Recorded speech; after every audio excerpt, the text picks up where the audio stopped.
तो जो दुआएं वज़ाइफ मैं बताया करता हूँ उसकी उमूमी इजाज़त होती है।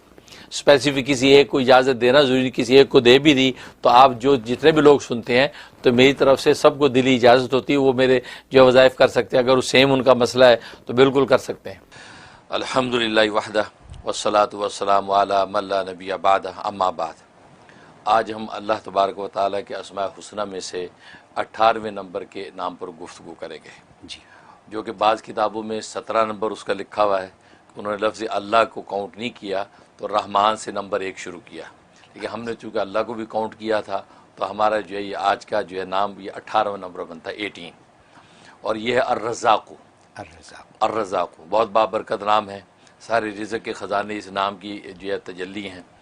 और रज़ाक़ का माना बहुत ज़्यादा रिज़्क़ देने वाला बहुत ज़्यादा रोज़ी देने वाला। और ये नाम जो कुरान करीम में 5 मरतबा अल्लाह तबारक व तआला ने मुख्तलिफ़ आयात में दोहराया है, और इसके अदद जो है वो 308 बनते हैं, 308, और इसका मुफ़रद अदद बनता है 11, क्योंकि 3 और 8 जो है वो 11 बनते ही इसका मुफ़रद अदद है। गोया कि 11 दिन के विरद के बाद कोई ना कोई अल्लाह तबारक व तआला का लतीफ़ा ज़रूर ज़ाहिर होना चाहिए। इंसान जितने भी सिद्क़े दिल से पढ़ेगा तो 11 दिन के बाद उसका लतीफ़ा कोई ना कोई ज़ाहिर होना चाहिए। तो ये बाबरकत नाम है। और इस्तिलाही माना में इस रज़ाक़ का माना वो ज़ात जिसने हर जानदार की, हर मखलूक की रोज़ी अपनी ज़िम्मे ले रखी है। न सिर्फ ज़िम्मे ले रखी है बल्कि उन रोज़ियों को पैदा भी करता है, और पैदा करने के बाद उन तक पहुँचाता भी है मखलूक तक, भले वो मखलूक कहीं भी हो उन तक वो पहुँचाता है। और कुरान करीम में इस चीज़ का इजहार कर दिया कि वमा मिन दाब्बतिन फिल अर्ज़ि इल्ला अलल्लाहि रिज़्क़ुहा, कि रूए ज़मीन पर कोई भी चौपाया चलने वाला जानदार ऐसा नहीं है कि मगर उसका रिज़्क़ अल्लाह के ज़िम्मे है। व यालमु मुस्तक़र्रहा व मुस्तौदाहा, और अल्लाह तबारक व तआला उस मखलूक के मुस्तकिल ठिकाने को भी जानता है और उसके आर्जी ठिकाने को भी जानता है।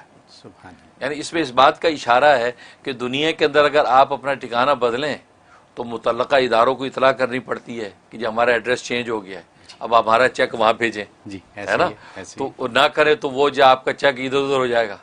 अल्लाह फरमाते आपको हमें कहने की ज़रूरत नहीं है। आप जहाँ मुस्तकिल रहते वो भी हमें पता है, आर्जी तौर पे कहीं ठिकाना आप करते हैं वो भी हमें पता है। आपका रिज़्क़ वहीं पहुँचेगा, लिहाजा पहुँचता है। इंसान मुसाफिर हो तो पहुँचता है, घर में मुकीम है तो भी पहुँचता है। बल्कि इस पर जो हज़रत मूसा अलैहिस्सलातु वस्सलाम का वाक़या बड़ा दिलचस्प आता है कि हज़रत मूसा अलैहिस्सलातु वस्सलाम को अल्लाह तबारक व तआला ने जब कोई तूर पे तजल्ली दिखाई और आपने ये समझा कि आग है, और अपने अहलिया जो है वो दर्द ज़ेह में थी, तो आग लेने के लिए वहाँ गए तो पता चला वहाँ तो रब्ब करीम की तजल्ली थी।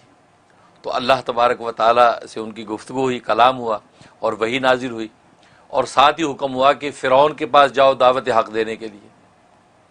अब ये दिल में सोचने लगे कि अहले खाना का क्या होगा, उनका ख्याल कौन करेगा, पीछे जो भी मेरे साथ मेरे किफ़ायत में लोग हैं उनके रिज़्क़ रोटी का क्या बनेगा। तो ये ख्याल आया तो अल्लाह तबारक व तआला ने फरमाया कि मूसा ये सामने जो पत्थर है इस पत्थर के ऊपर जो अपनी लाठी मारी, वो पत्थर टूटा, उनमें से एक और पत्थर निकला। फरमाया इस दूसरे पत्थर पे लाठी मार, वो टूटा, उसमें से एक और पत्थर निकला। फरमाया तीसरे पत्थर पे फिर मारा तो टूटा, उसमें से एक छोटा सा कीड़ा जिसके मुंह में सब्ज़ पत्ता है, वो ग़िज़ा है, वो खा रहा है, और ये तराना पड़ रहा है कि सुबहान मन यरानी व यालमु मकानी, के पाक है वो ज़ात कि जो मुझे देख रही है और मेरे इस ठिकाने को भी जानती है, वह यस्मा कलामी, और मेरे कलाम को भी सुनती है, वह यज़कुरनी वला इंसानी, और मुझे यहाँ पर भी याद रखे हुए है कि मुझे रिज़्क़ पहुँचा रही है और मुझे भूली नहीं है। सुभान अल्लाह। तो अल्लाह तबारक व तआला फरमाया मूसा मैं इस कीड़े को यहाँ खुराक पहुँचा सकता हूँ तो तेरे अहले खाना का मैं कफ़ील नहीं हो सकता। तुम परेशान ना हो, तू मेरे काम में लग, मैं तेरे काम में लगूँगा।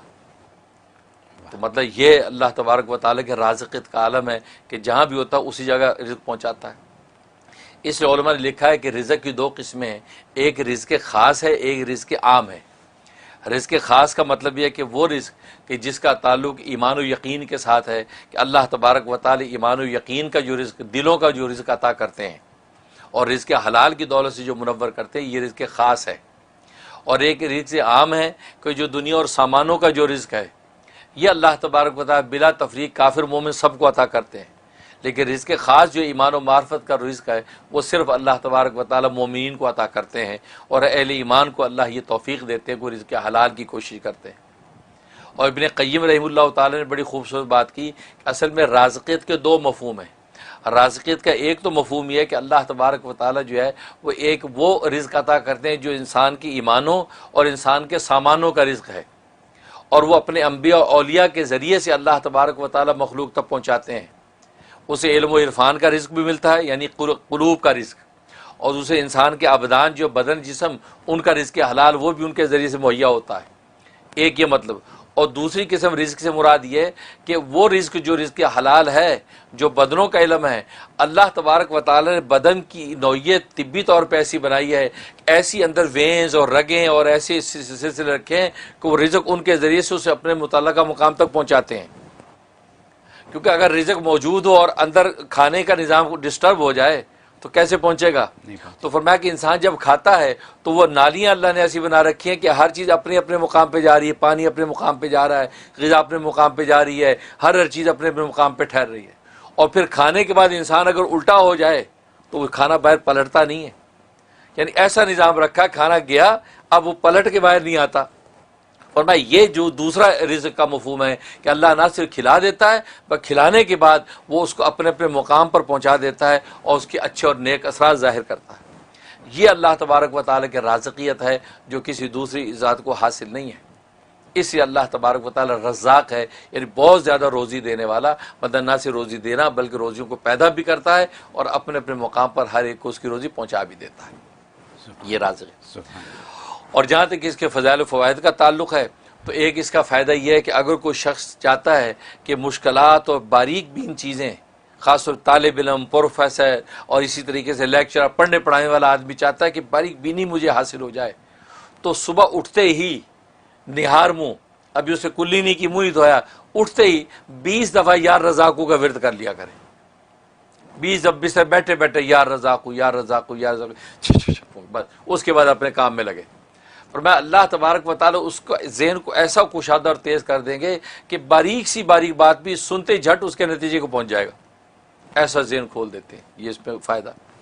और दूसरा फ़ायदा ये है कि अगर कोई चाहता है कि घर के अंदर रिज़्क़ की फरवानी हो जाए और घर से बीमारी और आफतें निकल जाएँ और घर जनाब जन्नत नज़ीर बन जाए, तो फरमाया कि वो शख्स रोज़ाना सुबह की नमाज़ पढ़ने के बाद, फजर की नमाज के बाद अपने घर के चारों कोनों में 10-10 मरतबा या रज़ाक़ू फूंक दिया करे, और उस कोने से शुरू करे जो कोना जो किबले की तरफ सीधी तरफ है।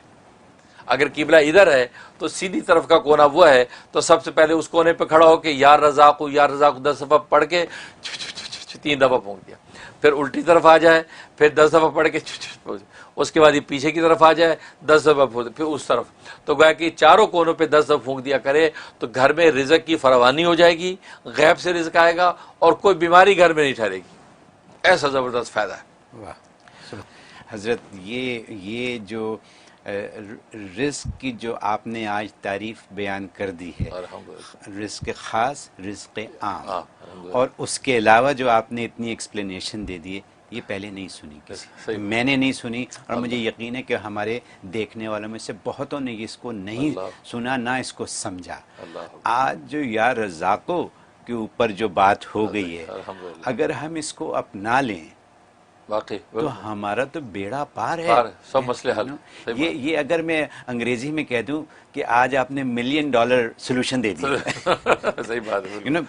क्योंकि अगर फजर के वुजू से पहले 20 दफ़ा पढ़ लें, कितने 2 सेकंड लगते हैं, 2 सेकंड, ठीक है, वो पढ़ लें। फिर उसके बाद सुन्नतों और फ़र्ज़ के दरमियान 550 दफ़ा पढ़ लें, ठीक है, और फिर अपने घर के चारों कोनों में अगर आप पढ़ के फूंक मार 10-10 दफ़ा, क्या देर लगती है, ठीक है। तो यानी ये सारी आपकी जो बरकतें हैं वो आपने इकट्ठी कर ली, जानामाज़ पे बैठे बैठे हो सकती हैं सारी, ठीक है। और उसके बाद फिर मरीज़ों के लिए भी हो गया, दौलत के लिए भी हो गया, और गुरबे अल्लाह उसके लिए भी हो गया। तो और क्या करना है हमें, और क्या चाहिए हमें, तो सब कुछ तो हो गया। ये इतनी बातें और इतनी कीमती बातें, सुभान अल्लाह सुभान अल्लाह। मुझे यकीन है कि देखने वाले इससे बहुत फ़ायदा उठाएंगे, मैं भी उठाऊंगा, आप सब भी उठाइएगा। तो हजरत अच्छा, बस औकात लोग कहते दिन हो गया हमें तो पता ही नहीं चला, वो आपको नहीं पता चला, लेकिन तब्दीली अपना काम कर रही है।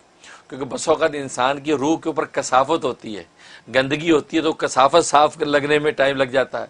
जैसे मैले कपड़े पे खुशबू छिड़कें तो वैसी खुशबू नहीं फूटती जैसे जो उजले धुले पे होती है। इसका मतलब अल्लाह पहले रूह को उजला धुला करते हैं उस नाम की बरकत से, अब जब वो मुज़क्का हो जाती, अब ये नाम जो है वो अपनी खुशबू को ज़ाहिर करता है। तो इसलिए नाज़रीन उसमें भी परेशान ना हुआ करें कि ये हो गया अभी तो कुछ भी नहीं हुआ, नहीं वो हो रहा है, क्योंकि अल्लाह का नाम है, वो असर कैसे ना करे। आप शहद का लफ्ज़ बोले तो मुंह मीठा हो जाता है, लीमू बोले तो मुंह में पानी आ जाता है। तो ये दुनिया की मामूली चीज़ें अब इतना असर रखती हैं कि नाम लो तो मुंह में पानी आए, तो अल्लाह का नाम असर नहीं कर रहा है। हमारी रूह का जो ताल्लुक अल्लाह से, उसमें कमी है असल में, वो उसकी सफाई हो रही है। वो जब शफाफ आईना हो जाएगा, अब चेहरा आपको साफ नजर आएगा, गोया कि अब उसकी तासीर जाहिर होगी।